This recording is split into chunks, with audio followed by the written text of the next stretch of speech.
me, she a dear big the why. Stop calling me girl, them rat bat. I just show you sign what dear when you chop. Why cheap body bring back one chop. So anytime you see me, me and my princess a rock. She a put on. Chop your clear, and put on. Chop your chars and shake. Me no wanna girl we a talk about it and rub. But good so me don't second down. I go make it girl them wine and go down. Chop your clear, and put on. Chop your clear, and put on. Chop your clear. Put on. Chop your clear, and put on. Chop your clear, and put on. Chop your clear, and put on. Chop your and shake. No man can't in my corner. You know, see Shelley that want me banana. She want ride on the big long katana. Roll up a stick, make you like marijuana. No one can this me and me crew. Good on. Go down. Welcome back to the Global, the Caribbean Running Show, right here on WRG Atlanta. Red Carpet Shelley, who we listening to? Well, we were just listening to DJ.Jahmar. And it was actually featuring Phantom Mojo. Name of the song, Go Down. And DJ.Jahmar is not your average music producer. His brand is comprehensive. He's done a lot of philanthropic work in Arizona, Jamaica, and beyond, making a huge impact. He's a towering figure in Arizona's musicscape, and actually, he's carrying out the legacy of his father, the late Papa Ranger, who was instrumental in Arizona's reggae scene and movement. Papa Ranger was the owner of 12 Tribes Sound System. So we're going to talk about the sound system scene going on in Arizona. And his career has brought him to many spaces and stages, from the BET Awards to Love and Hip Hop, and his presence is worldwide. And so welcome to the show, DJ.Jahmar. Thank you for joining us. Blessed. And, before we even get started, I can see you have like a 1,000 gold, platinum records behind you. So let's start there. Tell us a little bit about yourself and how'd you come about being involved in all this record history that's there behind you? Well, I started producing during COVID because there really wasn't nothing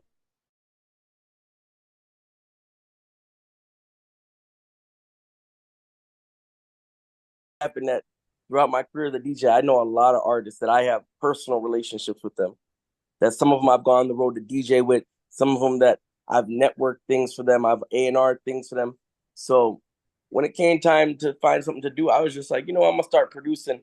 I reached out to some friends, and so far we have a lot of hits. So it's working. It worked out good. It looks that way. For sure. Tell us a little bit about one or two of those records, gold, platinum records behind you. All right, so these are actually streaming plaques from Spotify. Okay. So like every one, the gold one represents 100,000. The platinum one represents 1 million streams. Wow. So like I said, Tanto Metro and Devante, when we did this on Gypsy Tipsy, 100,000 streams. Brahma Sauce, 100,000 streams. Wasp Bob Marley, 100,000 streams. It's just that the people are supporting the music that, I'm different from most of these producers out here. Like a lot of these producers be like paying for like streams and bots and things. I don't do that. I just put my music out there, and he who listens, listens. She who listens, and it just work out. Looks like it's working out pretty well for you. Yeah, man, it's blessed. It's a blessing. It's a blessing. Okay, now so you've been a staple in the Caribbean music scene for years now. I know that your father was instrumental. I talked about it when I was introing you. He was the founder of the 12 Tribe Sound System. Rest in peace to Daddy. Rest in peace to Daddy. R.I.P. Daddy. So how did you get your start in the music industry, and how was your father instrumental? So at first, when I got my start in the music industry, I didn't really want to be a DJ. I wanted to be an artist. So my dad used to keep a lot of reggae shows back in the day at his venue. So he'd bring people like Yellowman, Pata Bantan, President Brown, Culture, Israel Vibration. And me being his son, you know, I had a little band, so he'd always have me open up for them. Oh. And then I started knowing these artists, and they'd be like, oh, Jamar's an artist. But, you know, God had a different plan that my dad had got cancer the first time. And how my dad would pay his bills really was through music. So while my dad was going through his cancer thing, I would step in when I was like 16 for him, and I was going to these bars, and I was DJing. Oh, wow. And it just happened that I kind of started gaining a fan base more with DJing, more than my own personal music. But I could still do my music thing because I'm playing the music. So I would just put a rhythm on, and I would just start toasting on the mic, you know? And I just decided to stick with the DJing. The DJing thing just became like, I started getting more of a passion for DJing more than even doing my own music. Yes, sir. Yes, sir. Big up yourself, Bridget. Blessed passport. Respect. My God.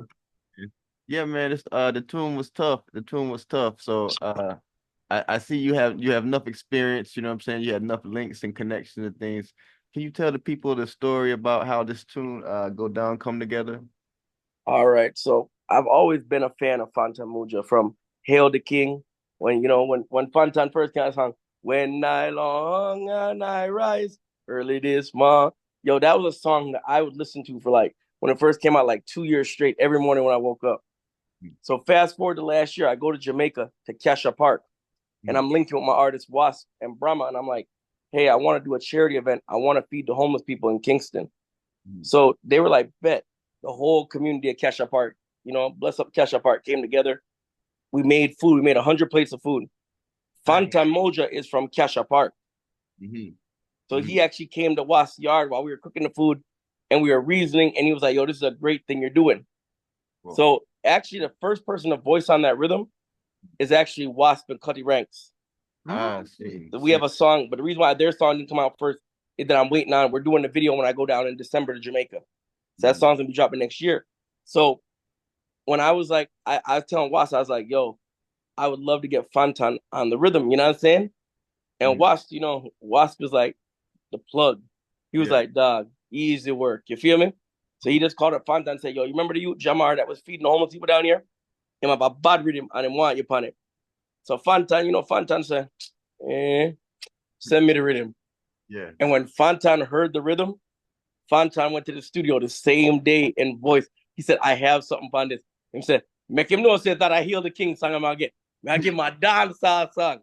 All right. And at the time, it was a lot of little things going on in dancehall. Like Roger Wild had just like fell off the stage, you know what I'm saying? And if you listen to the song, it's a lot of little things that went on in 2024 dancehall.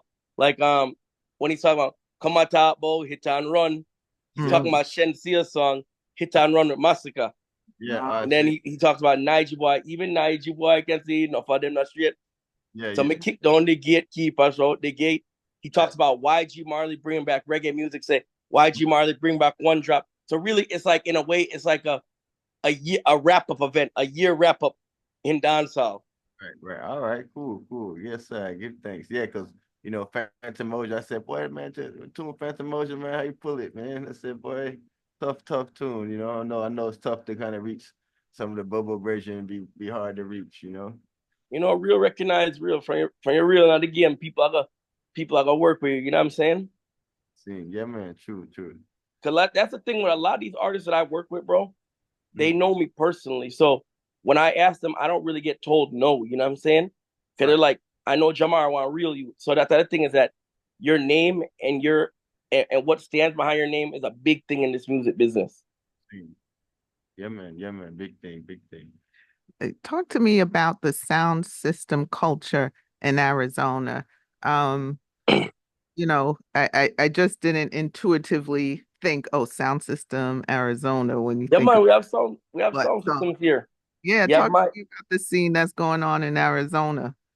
You know, I love the scene down here. Like, rest in peace to Lady Ninja. She really was the one that she just recently passed away, but she kept a lot of the sound clashes over here. And Tucson, like Tucson and Phoenix, like they always come together. Like we have sounds in here. Like you have my sound, 12 Tribe sound. You have Tough Love sound in Phoenix. You have Young Generation sound in Phoenix. You have Spraga Movements in Phoenix. You have DJ.Jahmar, you have his sound. Gemini have his sound. There's a lot of DJs that have their sound that they still follow traditional sound clash values. Like we still build our speaker boxes down here. We still get our dub plates. We still keep our sound clash them. Nice, nice. I feel like there's been a renaissance of sound clash in the last few years, around the country and particularly definitely here in Atlanta as well. So maybe we need you to come on down here in Atlanta on the sound clash scene here. I would love to. You know, I used to stay in Atlanta for a little bit. Oh, nice, I was nice. staying actually in Fayetteville when I was working with Safari from Love and Hip Hop. But Okay. I got a lot of good friends. I got a lot of good friends that reggae artists that live in Atlanta. Patek's live in Atlanta. DeMarco lives out there. Deli Ranks be out there. Like Pick up a lot of Spices out there. For some reason, a lot of reggae artists. It's like Atlanta's become the new New York. A lot of reggae artists are moving to Atlanta. Yeah. Absolutely, absolutely. You talked about, prior to COVID that you were not producing as much as you were prior to COVID, right? And so you pivoted and you're doing a lot of producing now. So going forward, what do you see in your future and how do you see your career and the genre evolving? So what I mean by not producing is like I always made remixes and things like I'd always do like DJ remixes. One of my biggest influences is Black Chinese sound.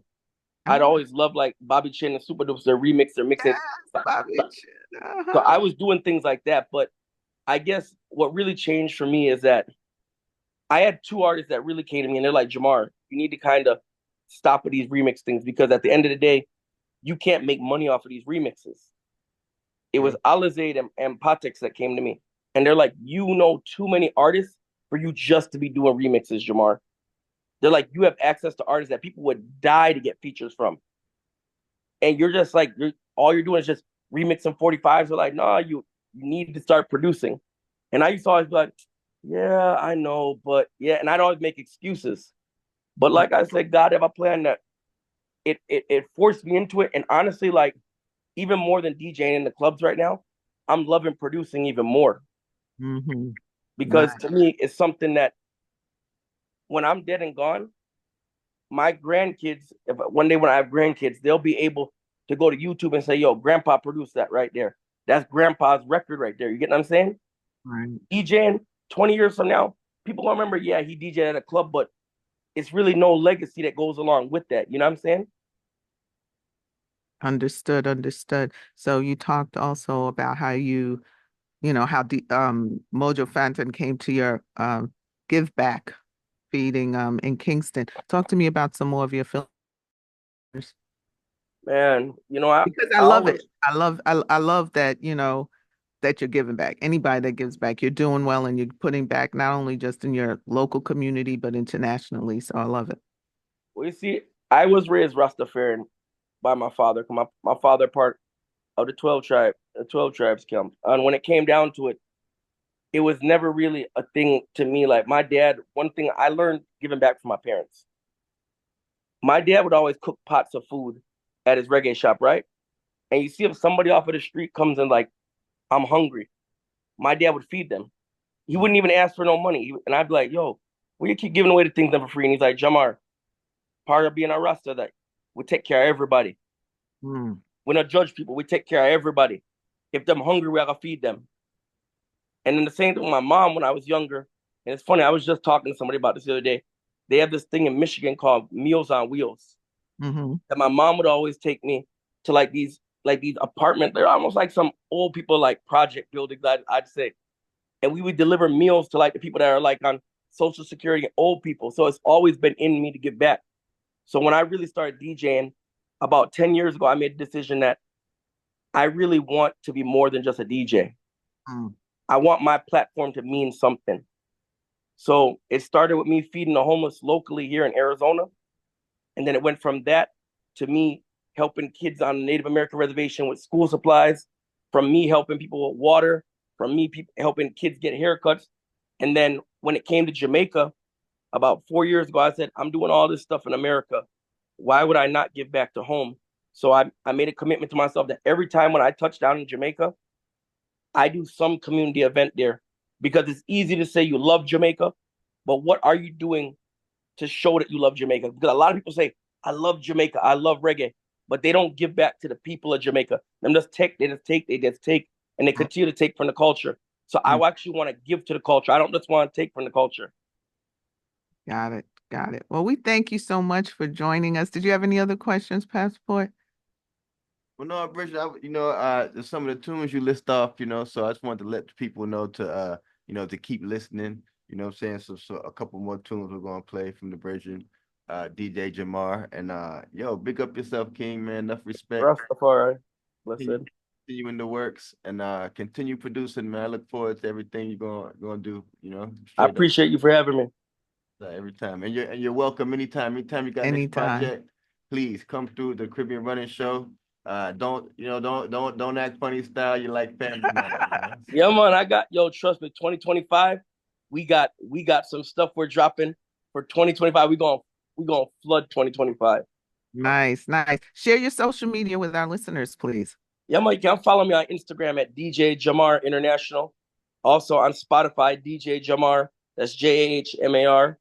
DJ.Jahmar International on Facebook.